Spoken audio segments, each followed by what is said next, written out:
뉴스 시작합니다. 저는 동정민입니다. 윤석열 전 대통령에 대한 특검의 강제 구인 시도가 일단 실패했습니다.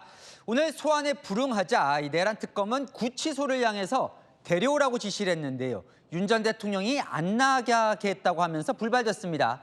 내일 다시 시도를 할 모양인데 이 버티면 뾰족한 방법이 없다는 얘기도 나옵니다. 첫 소식 송진섭 기자입니다. 윤석열 전 대통령이 구속 이후 두 번째 특검의 소환 요구에 불응했습니다. 내란 특검이 조사를 받으러 나오라고 한 오늘 오후 2시까지 내란 특검에 도착하지 않은 겁니다.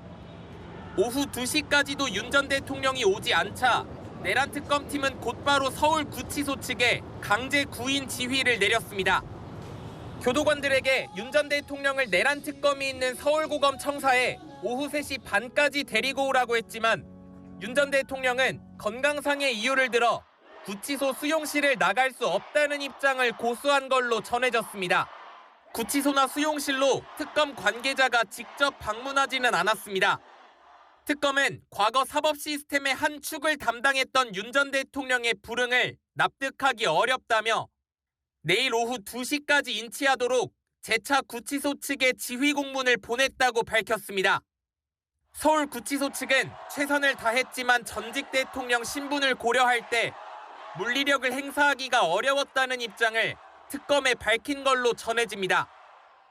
윤 전 대통령은 지난 1월 1차 구속 때도 고위공직자 범죄수사처의 소환을 거부해 조사가 무산되기도 했습니다. 특검은 검사나 수사관이 구치소를 방문해 조사할 계획은 없다며 물리력을 동원하는 상황까지 오지 않기를 바란다고 밝혔습니다. 채널A 뉴스 송진섭입니다. 자, 내란 특검의 수사 범위는 내란죄를 넘어 외환죄로 확산되고 있습니다. 오늘 군시설 24곳을 동시에 압수수색했습니다. 윤석열 전 대통령이 계엄을 유도하기 위해 북한 도발을 자극했다는 의혹을 밝히겠다고요. 백령도 부대까지 나갔습니다. 김호영 기자입니다. 내란 특검이 윤석열 전 대통령의 외환 혐의와 관련해 본격적인 강제 수사에 착수했습니다. 오늘 내란 특검은 국방부를 포함해 군사시설 24곳에 대한 동시 압수수색을 벌였습니다. 드론작전 사령부와 무인기 이륙장소로 지목된 백령도 군부대, 국군 방첩사령부와 국방정보본부, 국가안보실 등이 줄줄이 압수수색 대상에 포함됐습니다. 특검의 압수수색은 윤 전 대통령의 외환 혐의를 정면으로 겨누고 있습니다. 지난해 10월 벌어진 우리 군의 무인기 침투가 계엄을 앞두고 북한의 도발을 유도하려고 윤 전 대통령이 지시한 것인지가 핵심입니다. 특검은 북한에 투입된 드론에 정보 수집용 촬영 장치가 아닌 대북 전단 살포 장치가 설치된 점도 북한 도발을 유도할 목적이라고 의심하고 있습니다. 하지만 무인기 투입이 정찰 목적이 아님을 입증해야 외환죄 기소와 처벌이 가능해 향후 윤 전 대통령 조사에서도 이 부분을 집중 추궁할 걸로 보입니다. 채널A 뉴스 김호영입니다. 여당에선 제보를 받았다면서 지난해 10월 북한에 무인기를 보냈다는 좌표를 공개했습니다. 북한 평양에 있는 김정은 관저 15호였다는 겁니다. 김정은의 생모가 거주했던 민감한 곳에 은밀하게 무인기를 보냈다고요. 이어서 이혜주 기자입니다. 평양 시내를 하늘에서 내려본 모습입니다. 노동당 청사와 외무성이 몰려있는 북한 권력의 심장부에 15호 관저가 보입니다. 김정은의 여러 숙소 중 추정되는 한 곳입니다. 김병주 더불어민주당 최고위원은 실제 드론사령부에 근무 중인 간부들에게 제보를 받았다며 윤석열 정부 당시 군에서 보낸 무인기 도발 목표 지점이 15호 관저였다고 주장했습니다. 15호 관저는 김정은의 생모가 거주했던 숙소이자 김정은이 어린 시절을 보냈던 곳입니다. 계엄을 위한 명분으로 북한의 군사적 대응을 끌어내기 위해 김정은을 상징하는 장소를 골랐던 겁니다. 김 최고위원은 우리 군이 지난해 말 최소 3차례 무인기를 날려보냈는데 10월 3일 1차로 보낸 2대, 10월 8일 2차로 보낸 넉 대가 이곳을 겨냥했다고 설명했습니다. 평양까지 들어가서 전단을 뿌리게 할 정도의 대담한 작전을 하려면은 대통령의 결심 없이는 할 수 없는 작전이다. 이어서 지난해 11월 13일은 3차 작전으로 무인기 한 대를 북한 군부대가 밀집한 남포 일대로 보냈다고 했습니다. 군은 평양 무인기 도발 의혹과 관련해 확인해 줄 수 없다는 입장을 밝혔습니다. 채널A 뉴스 이혜주입니다. 아는 기자 사회부 좌영길 법조차장 나와 있습니다. 예, 윤석열 전 대통령 특검이 강제 구인을 했는데 일단 안 나가겠다고 했고 오늘은 버텼습니다. 그러니까 강제로 데려 나와서 조사시킬 방법은 없나 보죠? 네, 결론부터 말씀드리자면 윤석열 전 대통령이 버틴다면 특검에게는 마땅한 방법이 없습니다.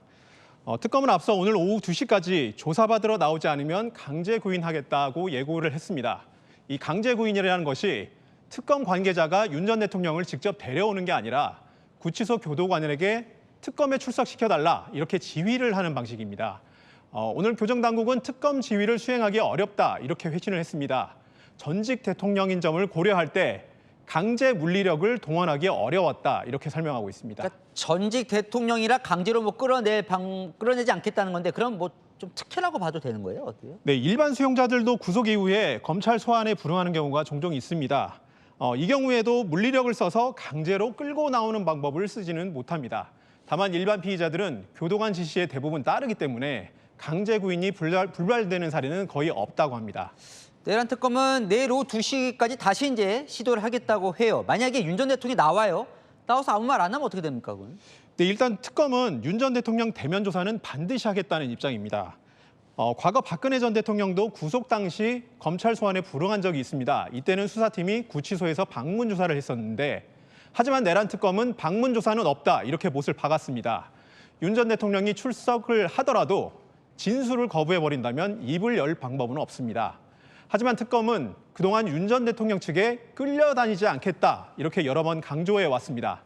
여기서 일단 밀리는 모습을 보여준다면 앞으로 윤석열 전 대통령과 관련자들 수사가 많이 남아있는데 앞으로 향후 수사에 어려움을 겪을 수 있다고 판단하는 겁니다.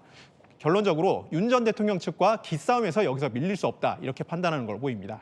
근데 이제 윤 전 대통령 측 이야기를 좀 들어보면 출석에 응할 수 있는 상황이 아니라고 하는 거예요, 그죠? 뭐라고 합니까? 네, 윤 전 대통령 측이 지적하는 거는 크게 세 가지입니다. 변호인 측은 당뇨나 눈질환 때문에 약 복용이 필요한데 제대로 조치가 되지 않고 있다 이렇게 주장하고 있습니다.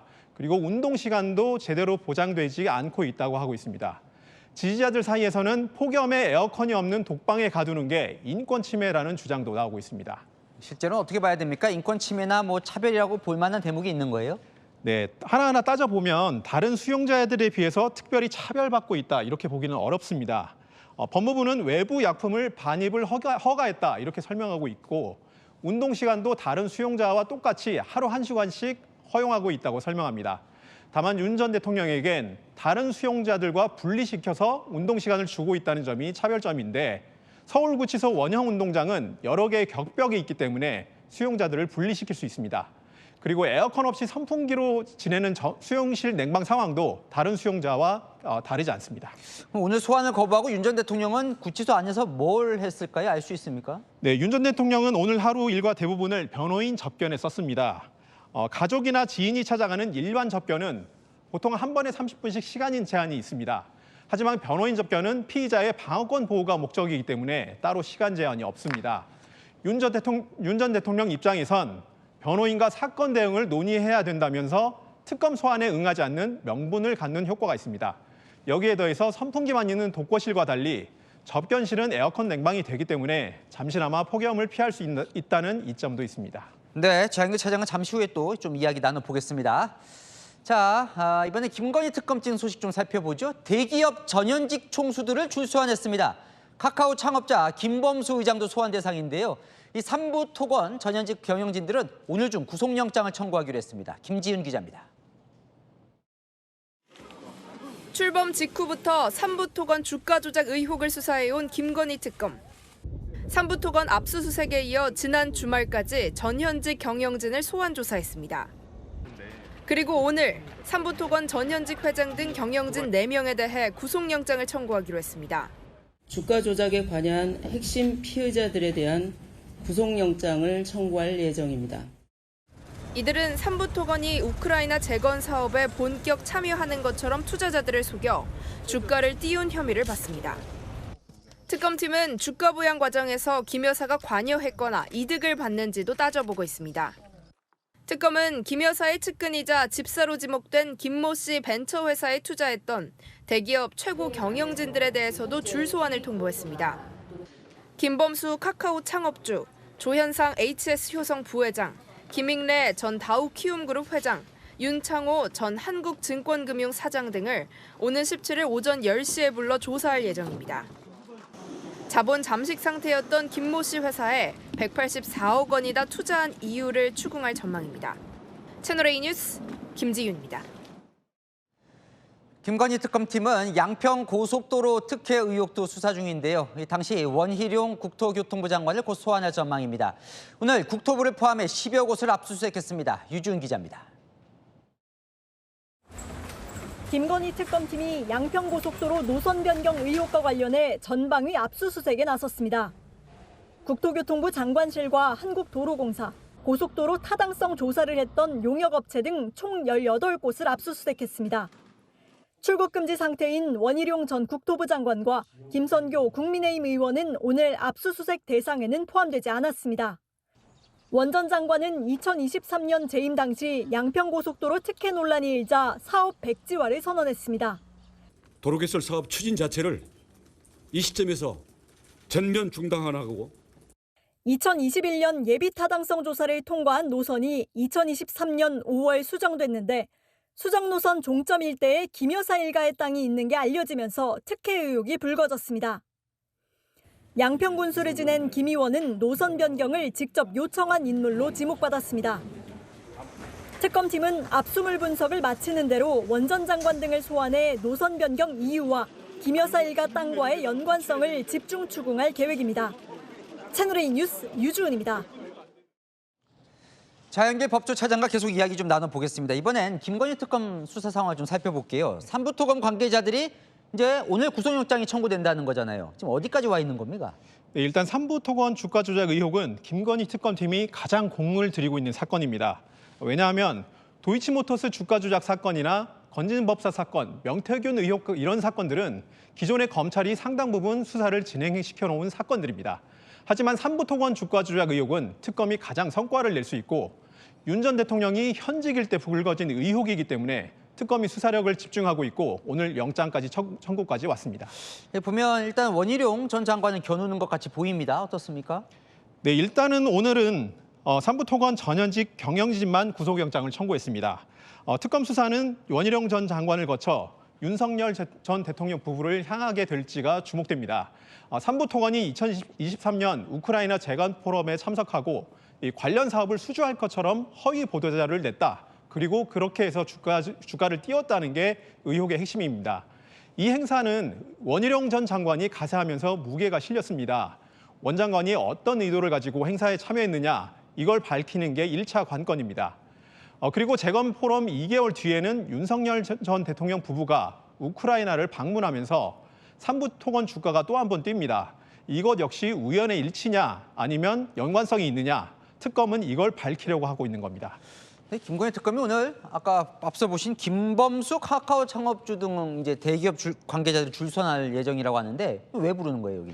네, 카카오와 키움증권 그리고 HS 효성, 한국증권금융 이렇게 4개 업체 관계자들 소환을 예고했습니다. 김범수 카카오 창업주까지 포함됐는데 2023년에는 자본 잠식 상태였던 김건희 여사 측근 김모 씨 회사에 184억 원을 투자한 게 김 여사나 윤 전 대통령과 관련이 있는지 이걸 밝히는지가 수사의 관건입니다. 김 여사 측근 김모 씨 얘기가 계속 나오는데 어쨌든 김 여사와의 연관성까지 좀 밝혀낼 수 있는 상황입니까? 네, 그게 바로 핵심인데 일단 김 여사 측근이라는 김모 씨를 주목할 필요가 있습니다. 김건희 여사의 모친 그러니까 윤석열 전 대통령 장모의 잔고증명서 위조 사건에 등장했던 인물입니다. 실제로 잔고증명서 위조 공범으로 기소돼서 처벌을 받았고 김 여사가 운영했던 코바나 콘텐츠 감사를 지내면서 최측근으로 꼽힙니다. 대기업들이 김 씨가 설립에 관여한 렌터카 업체가 부실 기업이었는데도 180억 원이나 투자한 게 과연 김 씨를 보고한 것이냐, 김건희 여사를 보고한 것이냐 이런 연관성을 의심하고 있는 겁니다. 결국 이 부분을 김 여사와의 연결고리를 규명하는 게 수사의 핵심이 될 겁니다. 네, 잘 들었습니다. 아는 기자 좌영길 차장이었습니다. 다음 소식입니다. 이재명 정부 초대 장관 후보자들의 인사청문회 슈퍼위크가 시작됐습니다. 저희 뉴스에 있는 한 주간 청문회로 의혹이 풀렸는지 남았는지 팩트체크라는 시간을 가지려고 합니다. 이번 주 5일 동안 16명의 장관 후보자 청문회가 진행이 되는데요. 오늘 첫날 4명 청문회가 열렸습니다. 그중 가장 관심은 단연 강선우 여성가족부 장관 후보자. 3가지의 큰 의혹이 있는데요. 이 의혹부터 살펴봐야겠죠. 보좌관 갑질 의혹. 이준성 기자가 시작합니다. 강선우 여성가족부 장관 후보자에 대한 인사청문회. 시작하자마자 음식이 가득 담긴 쓰레기 봉투가 등장합니다. 쓰레기 상자 봉투 안에는 이렇게 각종 먹다가 남은 음식물 쓰레기, 일반 쓰레기가 이렇게 뒤범벅이 되어서 보좌관에게 자기 집 쓰레기를 버리게 했다는 갑질 의혹을 집중 추궁하기 위해 제보 사진과 비슷하게 만들어 온 겁니다. 전날 밤에 먹던 것을 아침으로 차를 가면서 먹으려고 그것을 다 먹지 못하고 차에 남겨놓고 그 채로 내린 것은 저의 잘못이라고 생각을 합니다. 야당은 보좌관들의 폭로가 이어지고 있다며 영상과 사진을 공개했습니다.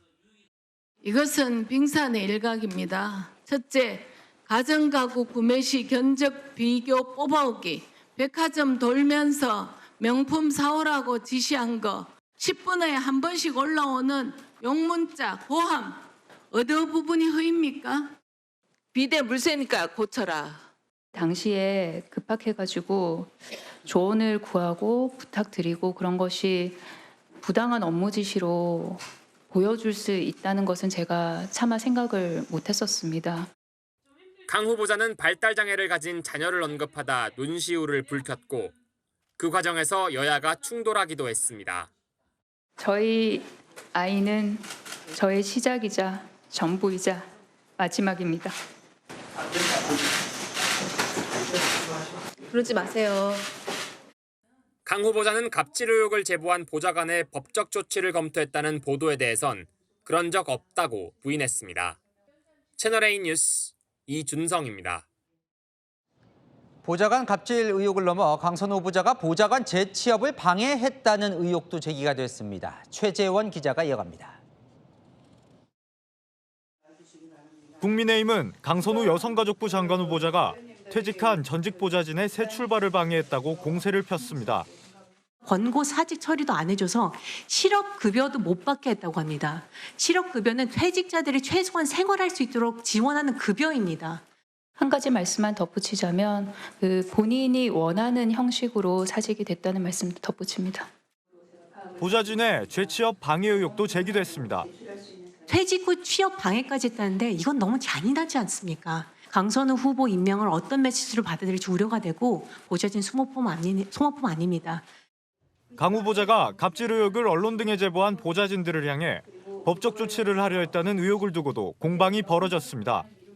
제보 보좌관에게 2명에 대해서 고발 조치를 하겠다고 지금 입틀막을 하고 계시거든요. 안 하겠다고 예고한 적도 없습니다. 없어요. 의원님. 그렇는가요? 나중에 네. 한번 확인하겠습니다. 다시 한번 확인해 봐 주십시오. 그래서 저는 저는 그런 발언을 한 이런 적이 걸 없습니다. 보면 야당은 강 후보자가 여당 의원들에게 보낸 메시지라며 사진을 공개하기도 했습니다.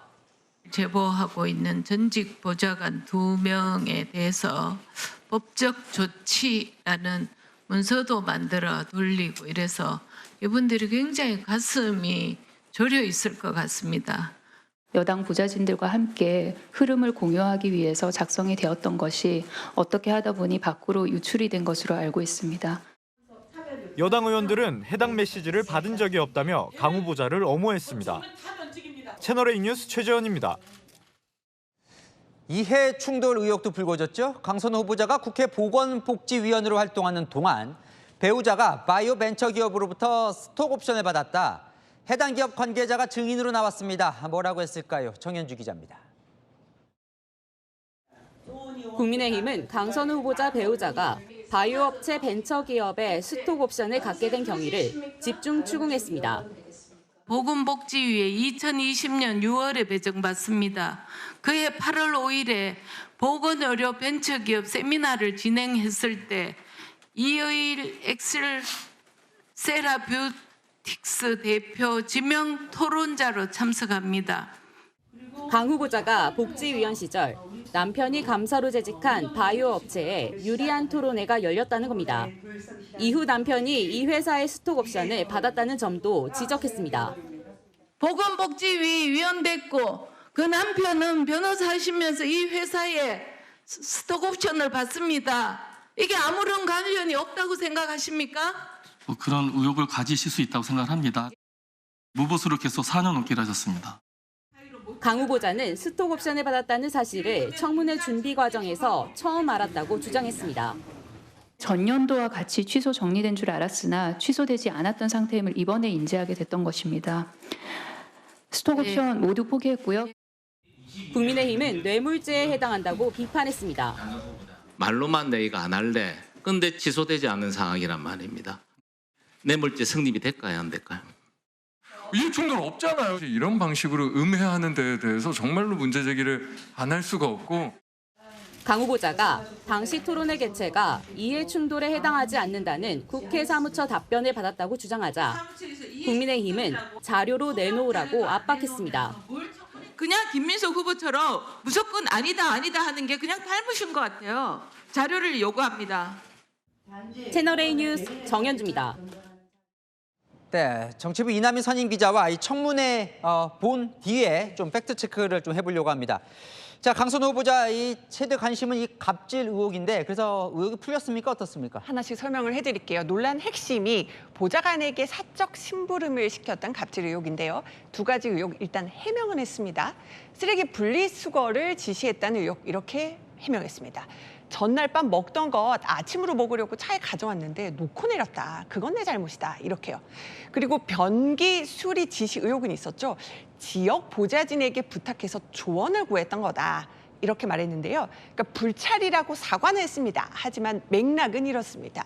비슷한 일 벌어진 건 맞습니다. 하지만 부풀려졌고요. 갑질 의도는 없었다. 이렇게 해명을 한 겁니다. 자, 강 후보자가 또 5년간 교체한 보좌관이 46명이라고 처음에 나왔는데 27명이라고 해요? 뭐가 맞는 거예요? 일단 이 46명이라는 수치는요.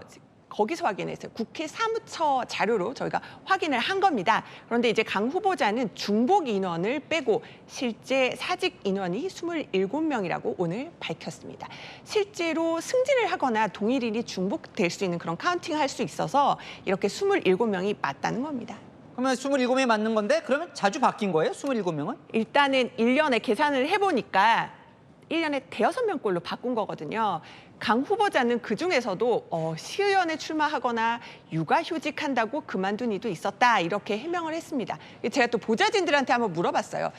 어떠냐? 근데 적은 숫자는 아니라고 하더라고요. 보좌진이 9명인데 1년에 5명꼴이라면 적진 않다. 이런 반응이었습니다. 자, 결과적으로 그러면 강 후보자의 갑질 의혹은 문제가 있는 거예요? 없는 거예요?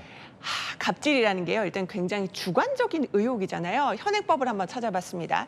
직장 내 괴롭힘을 이렇게 정의합니다. 업무상 적정 범위를 넘어서 다른 근로자에게 신체적, 정신적 고통을 주는 행위다. 이렇게 정의가 되더라고요. 당한 보좌진은 갑질입니다. 라고 하는데 강 의원은 그런 의도가 없다고 하니까 조사해야 알 수 있다는 게 오늘 법조인들 얘기였습니다.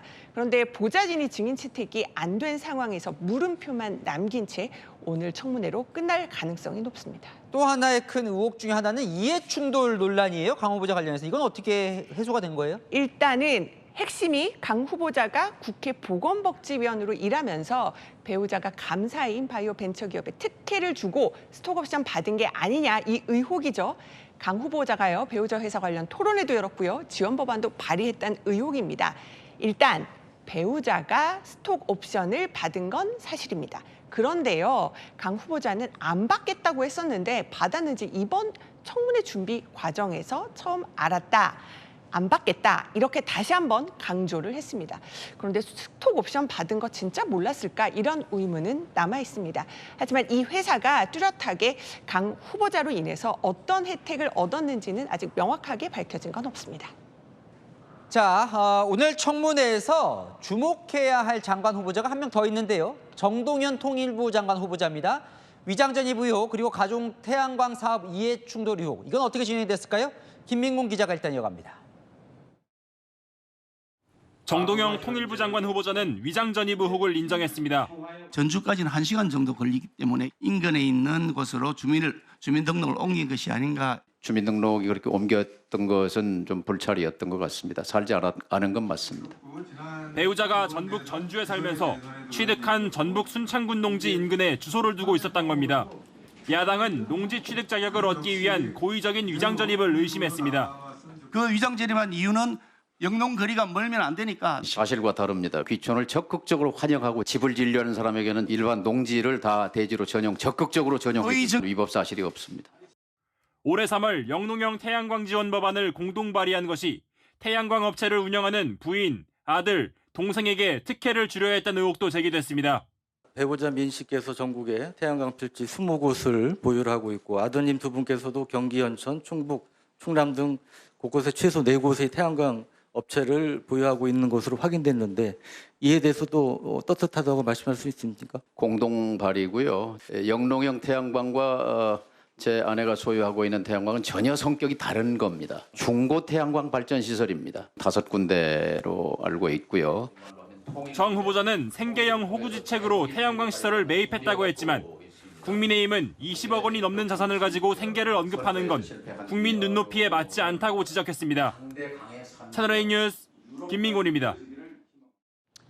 배경은 과학기술정보통신부 장관 후보자에 대한 국회 인사청문회는 파행의 연속이었습니다. 팻말이 화근이었습니다. 장호린 기자입니다. 국민의힘 의원들의 노트북마다 독재 아웃이란 문구가 적힌 팻말이 붙어 있습니다.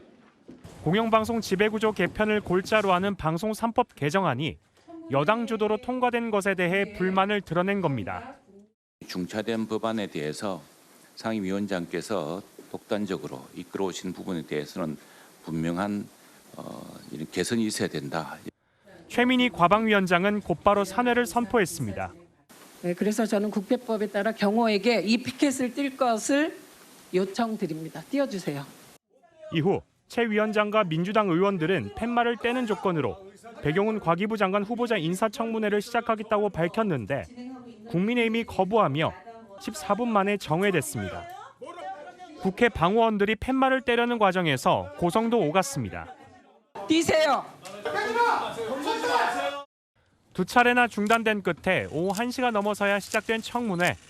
배 후보자는 병역 복무 부실 의혹에 대해 정상적으로 병무청에 승인받아 박사 과정을 이수해 문제가 없다고 해명했습니다. 채널A 뉴스 장호림입니다. 자, 정동영 통일부 장관 후보자 사실 인사청문회 초기에 불거진 의혹이에요. 이 태양광 가족 태양광 의혹이요.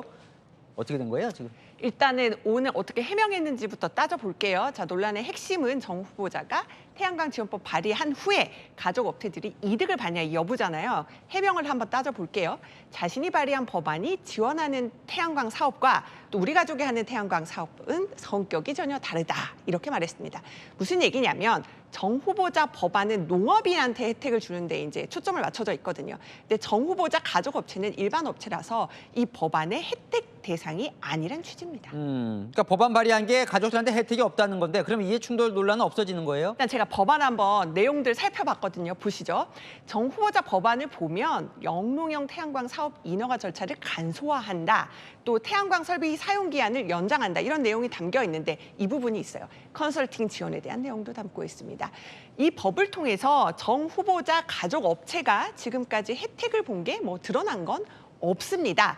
그런데 정 후보자 가족 업체 등기에요.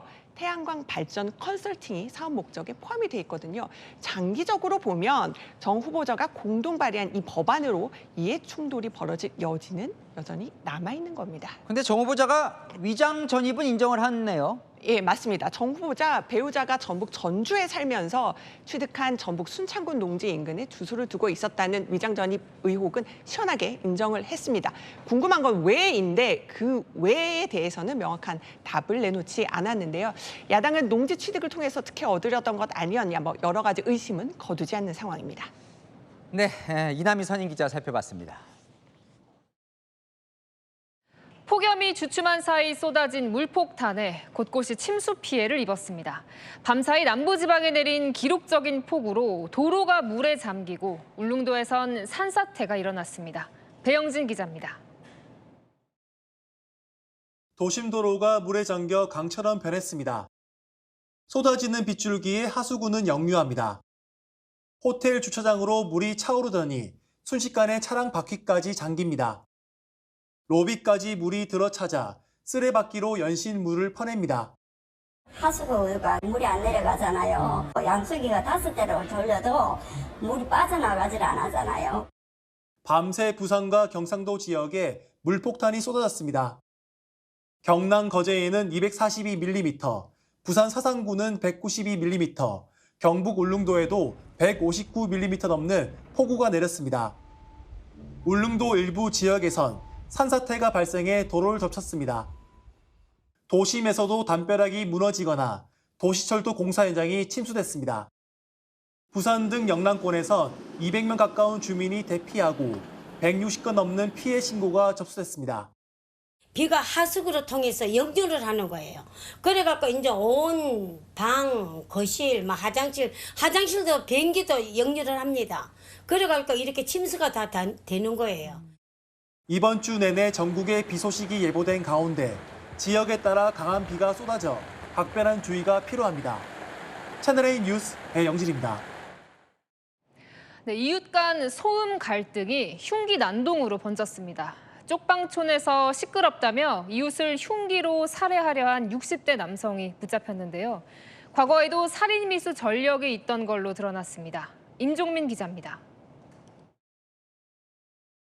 좁은 골목길로 경찰관과 소방 구급대원들이 줄줄이 들어갑니다. 잠시 후 들것에 한 남성이 실려 나오고 잠시 뒤 경찰이 60대 남성을 체포해서 걸어 나옵니다. 체포된 남성은 어젯밤 8시 30분쯤 서울 종로구 쪽방촌에서 이웃 남성을 흉기로 공격해 살인미수 현행범으로 체포됐습니다. 체포된 남성은 외출했다가 돌아오는 이웃집 남성의 방에 들어가 목과 팔 등을 수차례 찔렀습니다. 두 사람은 같은 층에 살았는데 평소 소음 문제로 크게 다퉈온 걸로 전해졌습니다. 원래 그 위에 집이 가고 가다가 사고 술 먹다가 사고. 피해자인 70대 남성은 중상을 입었지만 생명에는 지장이 없는 것으로 확인됐습니다. 체포된 남성은 과거에도 살인미수로 복역한 걸로 알려졌는데 경찰은 구속영장을 신청할 예정입니다. 채널A 뉴스 임종민입니다. 네, 제주 우도 바닷가에 휘날리는 중국 국기. SNS를 통해 알려지면서 제주시의 민원이 빗발쳤는데요. 누가 왜 설치한 걸까요? 공국진 기자가 알아봤습니다. 제주 우도 해변. 태극기와 함께 중국 국기인 오송 홍기가 바람에 휘날립니다. 관광객들이 중국 국기를 배경으로 기념사진을 찍기도 합니다. 지금 이거 태극기 걸어놓고 옆에다가 지금 이거를. 이 같은 영상이 SNS를 통해 확산되면서 논란이 이어졌습니다. 제주가 중국인의 섬이 됐다. 우리 땅에서 왜 이런 일이 벌어지나 등 비판적 댓글이 올라왔습니다. 제주시 등에도 민원이 쏟아졌습니다. 민원인분들한테 연락받은 거는 아마 저번 주 금요일이나 바로 현장에도 가보고 이렇게 했는데. 관계 공무원들이 현장을 찾았지만 중국 국기는 이미 철거된 상태였습니다. 중국 국기를 설치한 건 인근 상점에서 장사를 준비하던 중국 동포였습니다. 사람들이 많으니까 관광객 많이 유치하고 사람 많이 들어오라 이 뜻으로 좋은 뜻으로 꼽아놓은 거예요. 지난 8일 설치했다. 논란이 되자 사흘 뒤 자진 철거한 것으로 확인됐습니다. 지난해 제주를 찾은 중국인 관광객은 130만 4천여 명. 전체 외국인 관광객의 68%에 달합니다. 중국 관광객이 급증하는 가운데 잦은 기초질서 위반 등으로 곱지 않은 시선도 커지는 실정입니다. 채널A 뉴스 공국진입니다.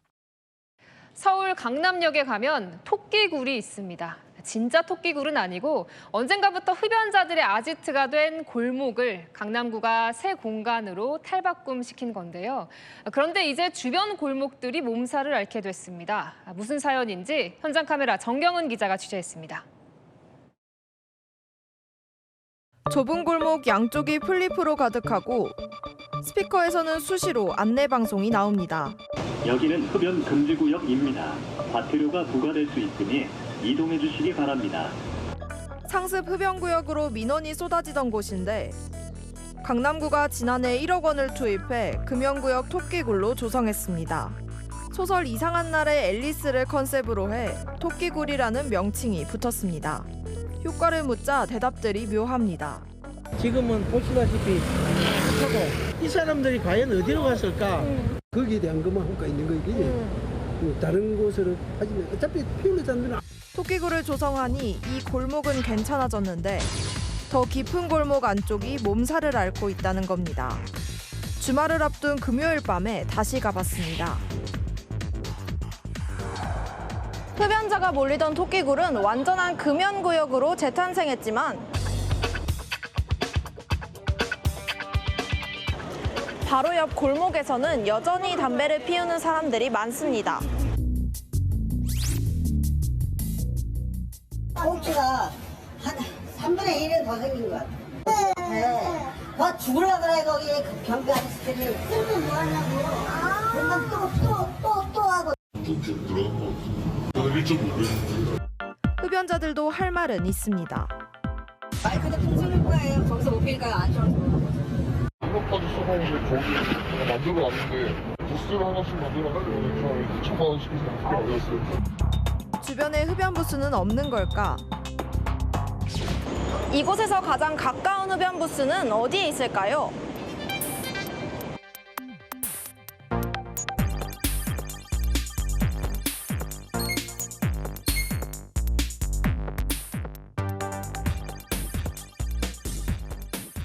(7분) 동안 걸어 서쪽으로 아예 넘어와야만 합니다. 강남구는 흡연 부스 설치가 어려운 건지 물어봤습니다. 저희는 금연 정책을 추진하다 보니까 흡연 부스가 있게 되면 흡연을 더 장려한다 그럴 수도 있고. 불금이 휩쓸고 간 토요일 새벽 토끼굴을 지나 골목 안쪽에서 다시 만난 환경미화원은 보여줄 게 있답니다. 뭐 이거 왜 사진 찍어 올려? 거기 네모델링 잘 해놔가지고 금기한 거지. 타일도 전체적으로 이거 나와서 피는 거지. 여기는 말도 못하는 게 이게 여미. 주변에 미칠 영향까지 고려하는 섬세한 행정이 필요해 보입니다. 그거는 또 해당 부서가 달라요. 토끼굴은 디자인하는 부서에서 한 거고. 현장 카메라 정경은입니다. 세계 최고의 축구 구단을 가리는 피파 클럽 월드컵. 우승 시상대에서 트럼프 대통령이 내려오지 않아 세리머니 방해라는 비판의 목소리가 나오고 있습니다. 선수들은 당황스런 표정이 역력했는데요. 김용성 기자입니다. 영부인 멜라니아 여사, 잔니 인판티노 피파 회장 등과 함께 클럽 월드컵 결승전 경기장을 찾은 도널드 트럼프 미국 대통령. 경기 후 시상을 하러 단상에 오르자 관중석에서 함성과 야유가 동시에 울려 퍼집니다. 이어 우승팀은 영국 첼시 FC에 트로피를 전달했습니다. 그런데 트로피 시상 후에도 단상에서 내려오지 않습니다. 안판티노 회장이 퇴장하라는 손짓을 보냈지만 아랑곳하지 않는 모습입니다. 첼시 선수들도 이상한 듯 서로 눈치를 보며 수군댑니다. 트럼프가 물러날 생각이 없는 듯 박수만 치고 있자 결국 선수들은 트럼프와 함께 서서 트로피를 들어올리며 우승 세레모니를 했습니다. 시상자가 시상 후에도 단상에서 내려오지 않는 것은 이례적인 상황으로 축구 팬들을 중심으로 비판의 목소리가 나오고 있습니다. 선수들도 당황스러움을 감추지 못했습니다. Nah, I knew he was going to be here, but I didn't know he was going to be on the stand when we lift the trophy. So I was a bit confused. Yeah. USA Today는 트럼프가 황당스럽고 민망한 장면을 남기며 선수들의 스포트라이트를 뺏었다고 지적했습니다. 채널A 뉴스 김용성입니다. 네, 최근 중국에선 40도의 불볕더위에 공항 셔틀버스 승객이 실신했습니다. 말레이시아에선 갑작스런 폭우로 불어난 계곡물에 등산객들이 고립됐다가 극적으로 구조됐습니다. 장하연 기자가 보도합니다.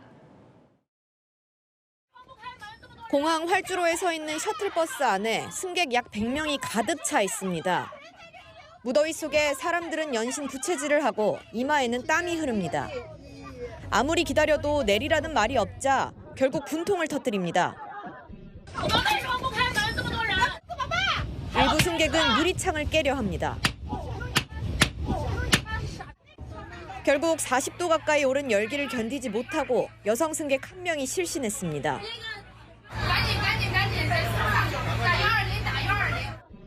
현지 시각 11일 중국 서북부 칭하이성의 한 공항 활주로에서 벌어진 일입니다. 공항 측은 주변에 항공기가 엔진을 켜둔 상태여서 안전을 위해 불가피하게 대기시켰다고 해명했습니다. 빠르게 쏟아지는 물살 사이로 등산객들이 로프에 의지한 채 조심스럽게 발걸음을 옮깁니다. 현지 시각 10일 말레이시아 키나발루 산에 내린 갑작스러운 폭우로 고립된 등산객들이 구조되는 모습입니다. 서둘러 출동한 구조대가 구조 작업을 벌였고 등산객 155명은 모두 무사히 산을 내려올 수 있었습니다. 채널A 뉴스 장하연입니다.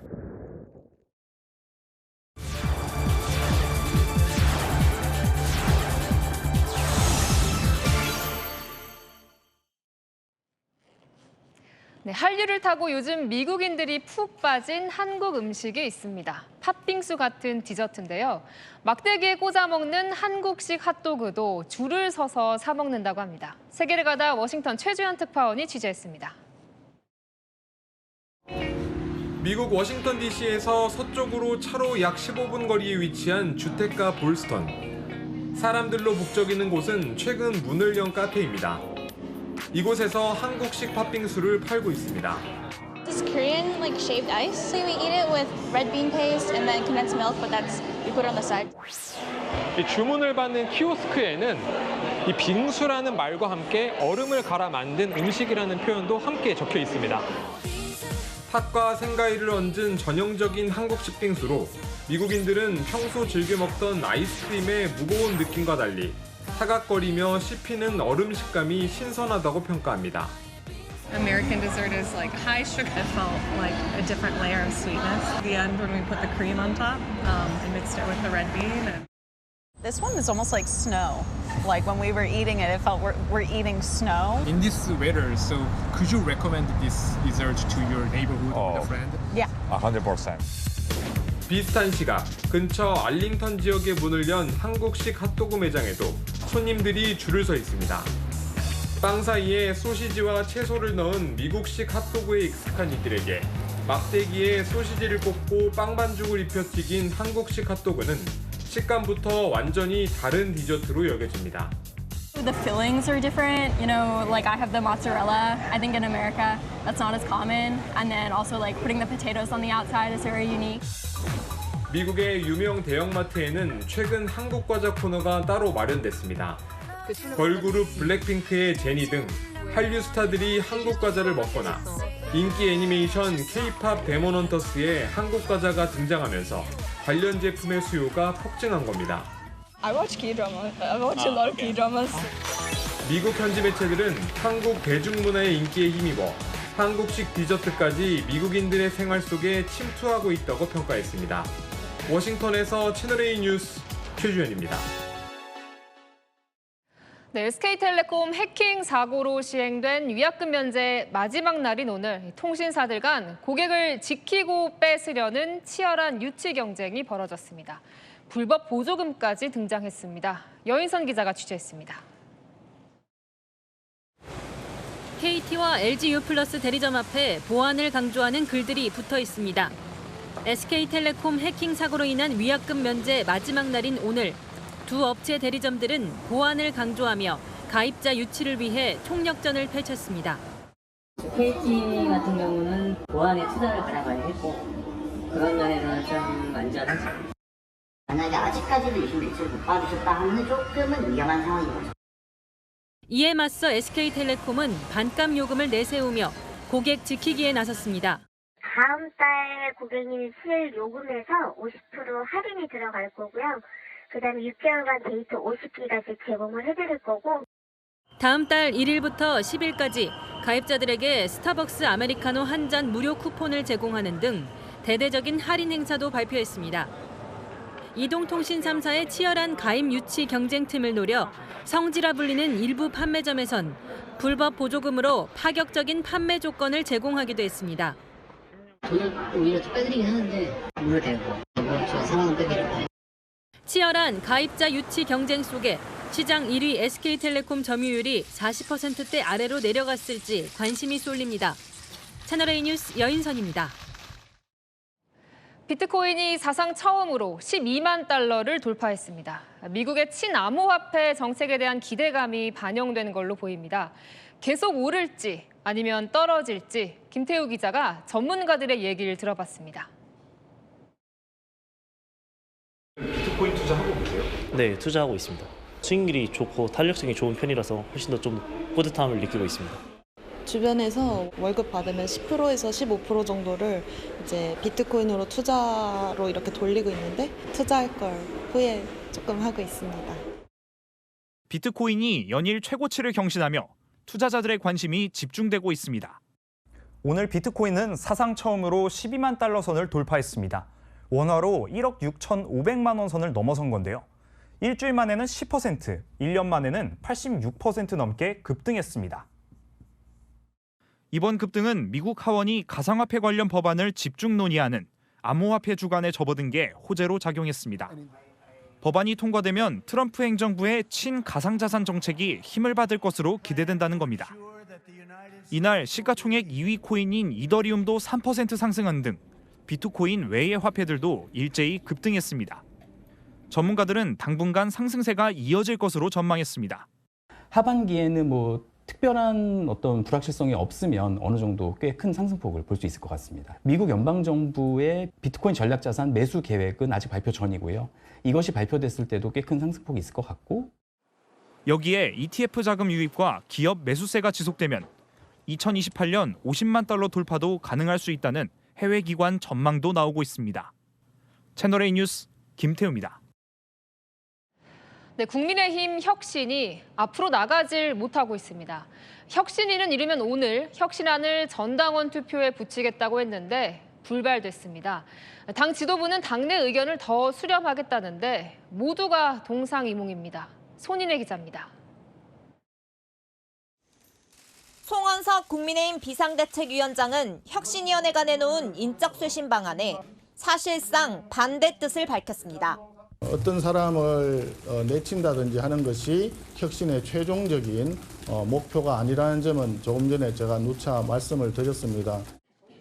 혁신위는 사죄를 담은 1차 혁신안을 이르면 오늘 전당원 투표에 붙이겠다고 했었지만 불발됐습니다. 비대위는 선수별 회동 그리고 의원총회를 통해 의견을 취합하는 게 먼저라는 입장입니다. 당 관계자는 이번 주는 인사청문회 시즌이기 때문에 의견 수렴이 쉽지 않다며 다음 주가 돼서야 당 입장이 정해질 것이라고 했습니다.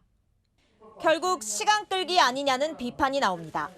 김용태 비대위원장 임기 끝나는 거 기다리는 심정은 똑같을 거라 보여요. 8월 말까지 그냥 아무 일 없이 그냥 지나가기만을 그냥 바라고 있는 거 아닌가. 국민의힘을 이끌었던 권영세 전 비대위원장과 한동훈 전 대표는 혁신안을 둘러싸고 공개 충돌했습니다.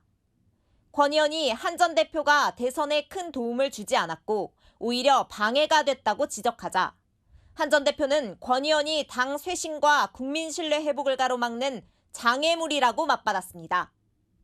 전당대회 선거관리위원회는 오늘 첫 회의를 열었지만 전당대회 날짜도 정하지 못했습니다.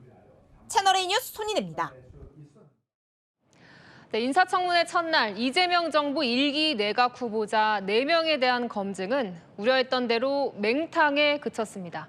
증인 채택은 물론 자료 제출에도 제대로 협조하지 않으면서 각종 의혹들은 속 시원히 해소되지 못했습니다. 박자은 기자가 취재했습니다. 오늘 열린 청문회는 하나같이 고성으로 시작했습니다. 여당이 증인 채택을 반대해 맹탕이 됐단 겁니다. 위장 전입 의혹을 받고 있는 그 전 소유자인 박에 대해서 증인 신청했는데 민주당이 다 거절했습니다. 이런 청문회가 어디 있습니까, 세상에. 4개 청문회 가운데 증인이 출석한 곳은 강선우 여가부 장관 후보자 청문회 단 한 곳.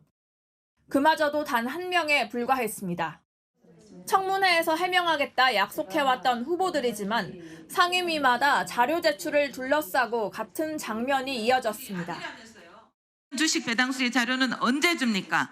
보좌진 갑질 의혹이 거짓말로 들통나니까 청문회 때 하겠다 해놓고 자료 안 내놓으면 어떻게 하겠다는 겁니까? 제출할 수 있는 자료는 최대한. 후보자 개인이 전부 정보 공개 미동의를 해버리면 청문회를 열지 말자는 뜻입니까? 법률적으로도 부동의할 수 있다고 돼 있어서 아마 안 낸 걸로 알고 있습니다. 낼 수 있는 건 내겠습니다. 김민석 국무총리 후보자의 청문회에서 보여주었던 하루만 버티면 된다는 식의 어떤 출판 기념회 수입과 지출 내역 현황이 국가 안보나 뭐 이런 거와서 무슨 관련이 있습니까? 적극적으로 위원님들의 자료 제출 요구에 응하겠다. 장관 후보자마다 단 하루뿐인 인사청문회, 맹탕 논란은 불가피할 전망입니다. 채널A 뉴스 박자은입니다. 학계 인사들로 구성된 국민검증단이 이진숙 교육부 장관 후보자의 자진 사퇴를 촉구했습니다. 이 후보자의 논문 16편이 표절이나 중복게재 같은 연구 부정에 해당한다고 지적했는데요. 이 소식은 김민환 기자가 보도합니다. 범학계 국민검증단이 이진숙 교육부 장관 후보자의 연구 부정이 확인됐다고 밝힌 논문은 모두 16개. 중복게재 의혹이 제기된 논문 2개도 연구 내용과 범위, 실험 환경과 결과까지 모두 같다며 중복게재가 맞다고 봤습니다. 석 박사 제자들의 논문 도용 의혹에 대해 자신이 실질적 저자라고 한 이 후보자 주장도 비판했습니다. 후보자가 같은 등급의 학위 논문을 반복 작성한 것으로 간주할 수 있으며 반면 제자는 연구자로서 자격이 없는 엉터리 학위 소지자임을 말하기 때문입니다. 검증 결과 표절률이 최대 56%인 논문도 발견됐다는 게 검증단 주장입니다. 검증단은 이 후보자에게 자진 사퇴를 촉구했습니다. 이번 사건을 보고 새로운 형태의 연구 부정 행위를 하신 이진숙 후보께서 자진 사퇴해 주시길 바라는 마음입니다. 반면 이 후보자 측은 논문이 게재된 학회 2곳에서 논문에 문제가 없다는 취지의 의견을 공개하고 충분히 소명이 가능하다고 해명했습니다. 채널A 뉴스 김민환입니다. 성혜랑 기자와 여랑야랑 시작합니다. 첫 번째 주제 보겠습니다. 자, 강선호 후보자 무슨 항의를 받았을까요? 네, 삼행시로 항의를 받았습니다. 오늘 국민의힘 보좌진 협의회가 이 강 후보자 이름으로 삼행시를 지어서 들고 나온 겁니다.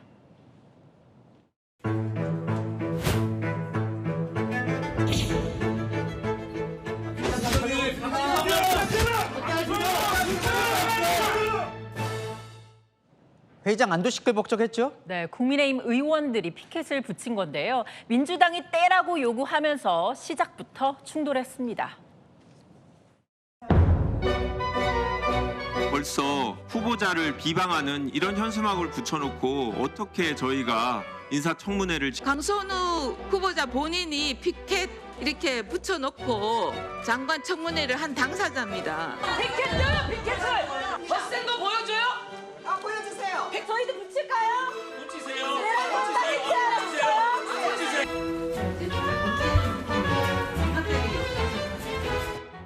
뭐 저러다 또 같이 뗐다던데 청문회 분위기는 점점 더 거칠어졌다면서요. 네, 하다가요. 이 외모 평가 논란까지 제기됐습니다. 지금 후보자님께서 저 고운 얼굴로, 저 고운 목소리로 지금 거짓말을 하고 계십니다. 지금 죄송합니다. 후보자 자질 검증보다 여야의 비아냥만 남은 청문회라는 평가가 나옵니다. 네, 다음 주에 보겠습니다. 자, 이재명 대통령이 오늘 행정고시 붙은 사무관들 특강했는데 돈이 뭐라고 한 거예요? 네, 돈이 마귀라는 따끔한 조언을 건넸습니다. 심지어 아름다운 천사의 얼굴을 한 마귀라고요. 여러분, 돈이 마귀예요. 이 마귀는 절대로 마귀의 얼굴을 하고 나타나지 않아요. 가장 아름다운 천사의 모습을 하고 나타나죠. 어떤 천사? 친구, 친척, 선배, 동료, 어쩌면 사랑하는 애인. 애인이 없나 봐요. 그러니까 공직자는 청렴해야 한다는 걸 강조하기 위해 나온 비유였죠. 문자 보내요. 고생 많으시죠. 그 다음에 전화 와요. 애쓰십니다. 밥이라도 한 끼, 술이나 한 잔, 골프라도 한 번. 장부에다가 다 써놨어요. 언제 땡땡 사무관한테 상품권 32만 원 줬더니 엄청 좋아하더라. 장소, 표정까지 다 써놔요. 왜 써놓냐? 자기가 잡혔을 때를 대비해서. 돈이란 그렇게 무서운 거죠. 아주 자세하게 조언을 했네요. 근데 네. 대통령이 저 신임 사무관 만나는 것도 흔치 않은 일 같은데요. 네, 대통령의 예비 사무관 특강은요, 이 노무현 전 대통령 이후 20년 만에 처음입니다. 잘못하면요 선장이 왕이거든요. 지금은 내가 중심에 있는 것처럼 보이지만 2년 반 지나면 나는 보따리 싸고 가고 여러분은 그냥 대한민국 호에 책임 있는 선원으로 남아 있습니다. 여러분들은 뭐 평생 공직을 할 거니까 모르겠는데 저는 이제 5년 임시직이니까 그 사이 시간이 제한되어 있지 않습니까? 이 대통령 오늘 교육생들과 나란히 오찬도 함께했습니다. 네, 하나 더 보겠습니다. 오, 대통령 새로운 버스 도구 개를 키우나 보죠? 네, 이 대통령 한남동 관저에서 반려견을 키우기 시작했습니다. 대통령의 첫 퍼스트 도그 이름은 바비인데요. 네, 어떻게 키우게 된 거예요? 네, 최근 결혼한 이 대통령의 큰아들 부부가 키우던 강아지라고 합니다. 대통령실 관계자에 따르면 큰아들 부부가 신혼여행을 간 사이 관저에서 키웠는데 그 사이 부쩍 정이 들었다고요. 하지만 오늘 섭섭한 일도 있었다는데요. 아침에도 제 아내하고 갈등이 조금 있었는데 얘가 제 아내한테만 자꾸 가는 거예요. 약간 섭섭했는데 맨날 밥 주고 데리고 노는 게 제 아내니까 저는 가끔씩만 보고 그러니까요. 이 대통령 키워보니 강아지도 누가 자기를 아끼고 사랑하는지 잘 안다고 했는데요. 퍼스트 도그 과거엔 논란도 있었죠. 사랑 주고 사랑받고 행복하게 지내면 좋겠습니다. 네, 지금까지 유랑야랑이었습니다.